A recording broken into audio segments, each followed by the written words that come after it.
Es 1848, y en ese entonces, los nacionalismos estaban muy de moda en Europa. El reino de Cerdeña se une con Francia para derrotar a Austria-Hungría y unificar todo el territorio italiano. Mientras tanto, Prusia tenía unos malévolos planes, los cuales eran unir todo el territorio alemán y molestar e incluso destruir las grandes potencias, así que invade a la Confederación Germánica y derrota a Austria-Hungría. Prusia forma la Confederación de Alemania del Norte y anexa el sur de Alemania, formando el Imperio Alemán, el cual derrota a Francia y anexa unos territorios franceses.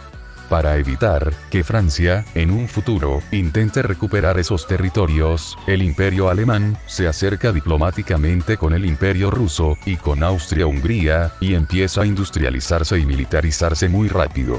Mientras tanto, el decadente Imperio Otomano enfrenta varias insurrecciones en su territorio europeo. El Imperio Ruso se aprovecha de esta situación. Después de una guerra, el Imperio Otomano concede la independencia a los estados balcánicos, lo cual es mal visto por las grandes potencias, los cuales se reúnen para revisar el Tratado de Paz. ¿Sabes dónde? En Berlín, lo cual enfurece al Imperio Ruso con Alemania. Alemania firma una alianza militar con Austria-Hungría, y más tarde, con el país más traicionero de las guerras mundiales, Italia, los cuales forman la Triple Alianza. Ahora que Alemania es una gran potencia, quiere tener territorios más allá de Europa, el país reúne a las potencias europeas para establecer reglas en torno a la colonización. Después, se apodera de varios territorios en África y Asia, lo que provoca descontentos con Francia y el Reino Unido. Ante el ascenso del poder alemán, Francia y el Imperio Ruso firman una alianza militar en secreto, y Francia logra mantener a Italia neutralmente en caso de que se inicie una guerra europea, para no tener que pelear en dos frentes y evitar el desgaste. El Reino Unido también ve con malos ojos el avance del poderío militar. Además, Alemania se acerca al Imperio Otomano, construyendo una línea de ferrocarril que uniría Berlín con Bagdad, para facilitar el transporte del petróleo de Mesopotamia. Francia, el Reino Unido y el Imperio Ruso forman una alianza militar y forman la Triple Entente. Las alianzas amenazan con desencadenar una guerra europea, mientras el Imperio Otomano, debilitado, sufre una revolución. Austria-Hungría aprovecha esto para anexar Bosnia-Herzegovina. El Imperio Ruso y Serbia protestan en contra de esa anexión. Luego de dos guerras en los Balcanes, derrotan al Imperio Otomano, casi expulsándolo del continente. Estamos en 1914, en Sarajevo, el heredero al trono, Francisco Fernando, y su esposa, son asesinados por un nacionalista serbio, llamado Gavrilo Princip. Austria-Hungría acusa a Serbia, pero el Imperio Ruso defiende a Serbia, mientras Alemania apoya a Austria-Hungría, ahora la primera potencia militar mundial. El 28 de julio, Austria-Hungría declara la guerra a Serbia, el Imperio Ruso declara la movilización general, lo que empuja al Imperio Alemán a iniciar su plan de ataque. Su plan era como Rusia es muy grande, tardarían en llegar a la frontera alemana, así que Alemania atacaría y derrotaría a Francia rápido, y regresar a la frontera con Rusia para derrotarlo también. El Imperio Alemán le declara la guerra al Imperio Ruso, invade Luxemburgo, y le manda un ultimátum a Bélgica, exigiéndole el derecho de paso, pero ellos dijeron que no, pero a los alemanes les valió 3 hectáreas y lo invaden, y también le declara la guerra a Francia. Ante todo esto, el Reino Unido, molesto por la invasión de Bélgica, le declara la guerra a Alemania, y desembarca tropas en Francia. En unos días, media Europa está en guerra con la otra media. E Italia se mantiene neutral, traicionando a sus aliados. Spoiler, pasará casi lo mismo en 25 años, pero eso lo hablaremos más adelante. Japón le declara la guerra al Imperio Alemán, apoderándose de sus territorios en China y el Pacífico.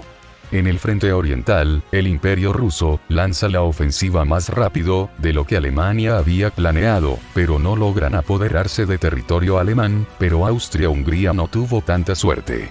En Occidente, los aliados no pueden impedir el avance alemán y son empujados más hacia el territorio francés. Alemania estuvo a punto de capturar la capital, pero se quedaron a las puertas de la capital, ya que el ejército de reserva francés sale en su defensa, lo que provoca que Alemania se retire hacia el norte, dando por fracasado su plan.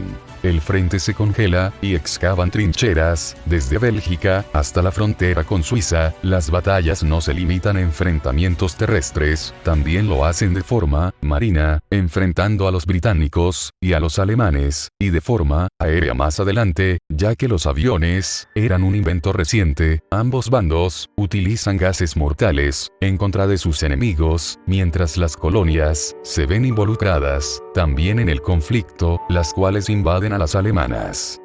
El Imperio ruso está solo contra los alemanes y austrohúngaros. El Imperio otomano aprovecha para entrar en la guerra del lado de los imperios centrales y abre un nuevo frente, lo cual empieza a desgastar a Rusia, pero los otomanos no logran avanzar dentro del territorio ruso, y tras esta derrota, el Imperio otomano acusa al pueblo armenio de apoyar a Rusia. Como represalia, más de la mitad de los armenios son masacrados en lo que ahora se le conoce como el genocidio armenio. Para ayudar a Rusia, los aliados deciden entrar e invadir a través del estrecho de los Dardanelos, pero no logran avanzar y el frente también se congela.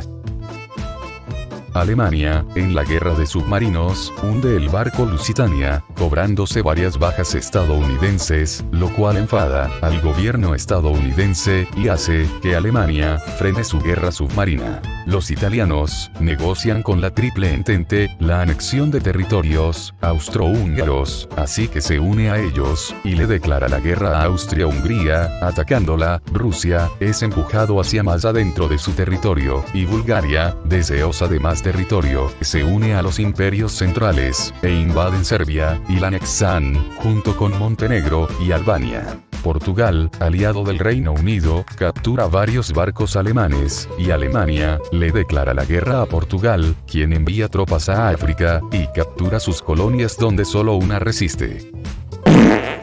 El Reino Unido y Francia negocian secretamente la repartición de los territorios otomanos. Es entonces que ambos apoyan una rebelión árabe que comienza en la Meca. Mientras tanto, en el Mar del Norte, Alemania y el Reino Unido se siguen enfrentando. En Rusia, los austrohúngaros y alemanes empiezan a retroceder, y los franceses y británicos avanzan en el Medio Oriente, y más lento en Francia. Rumania, para ayudar a los rusos, se une a la Entente, pero termina siendo repelido y retrocediendo en su territorio. Todos los soldados están exhaustos y desmoralizados. El embargo naval impuesto a los alemanes de parte de los británicos deja hambrienta a la población. Entonces Alemania reanuda su guerra submarina con el objetivo de hundir todos los barcos.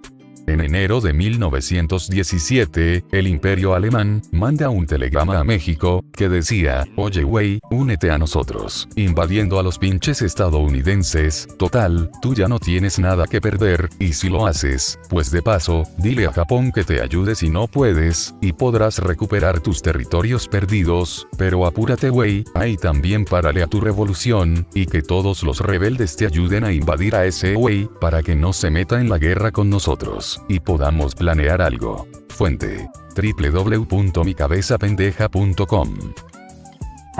Pero el telegrama es interceptado por los británicos, que serían catalogados por chismosos, porque, ¿qué clase de gente revisa la mercancía de los demás? Lo cual hace enfadar a los estadounidenses, quienes entran en la guerra. Pero en Rusia, la revolución comienza, y logran la abdicación del zar, mientras que Grecia y Estados Unidos declaran la guerra a los imperios centrales, y en Italia, empiezan a retroceder en todos los frentes. La moral de todos los soldados está en su punto más bajo. Los británicos y los rebeldes empiezan a empujar cada vez más a los otomanos. Los alemanes y austrohúngaros dejan fuera de combate a los rusos y obligan al país a aceptar la paz, y el país entra en una guerra civil, concediéndole la independencia a varios estados. Es entonces que Alemania aprovecha esto y ataca con todas sus fuerzas a los franceses y británicos antes de que lleguen los refuerzos estadounidenses y logran avanzar, pero como los ejércitos alemanes estaban muy agotados, son derrotados cuando llegan los estadounidenses, al mismo tiempo que los aliados avanzan masivamente por Grecia, liberando los países ocupados anteriormente, lo cual obliga a Bulgaria a firmar un armisticio. También en Italia, los austrohúngaros empiezan a retroceder y el imperio se fragmenta en varios estados. El Imperio Otomano y Austria-Hungría firman un armisticio. Con la Entente, en Alemania, ocurre una revolución popular que obliga al emperador a abdicar, y el nuevo gobierno firma un armisticio en noviembre de 1918. Los vencedores se reúnen en París para negociar los tratados de paz, firman el Tratado de Versalles, el cual humilla a Alemania, el cual pierde el 20% de su territorio y el 10% de su población, además de que sus colonias son repartidas por los vencedores. También limitan el ejército y lo hacen pagar indemnizaciones a los aliados. Austria-Hungría es disuelta, y se crean varios países más, como Checoslovaquia, Hungría, el reino de los serbios, croatas y eslovenos, que más adelante se convertirá en Yugoslavia. Italia se molesta, ya que no recibió todos los territorios prometidos por los aliados vencedores. El Imperio Otomano también es disuelto en el Tratado de Sèvres, el cual es repartido por los ingleses y franceses. Los turcos rechazan el tratado, se apoderan de varios territorios y luego firman un nuevo tratado, el cual establece los tratados de la actual Turquía. Esta guerra en ese entonces fue conocida como la Gran Guerra, el cual se llevó la vida de 18 millones de personas, incluyendo 8 millones de civiles, y se desata una enfermedad, llamada la gripe española, que se cobró más personas que la misma guerra, pero esa es otra historia, que más adelante abordaremos, al igual que la Segunda Guerra Mundial. Si te gustó el video, te agradecería que me dejaras un like, así podré saber si te gustó el video y me motivas a seguir haciendo este tipo de videos. Suscríbete para que YouTube te avise cada vez que suba un video. Te doy las gracias, ya somos más de 1000 suscriptores en este canal. Gracias a ti este canal no hubiera crecido, así que te doy las gracias desde mi Kokoro. Nos vemos en el próximo video. Adiós. Oh.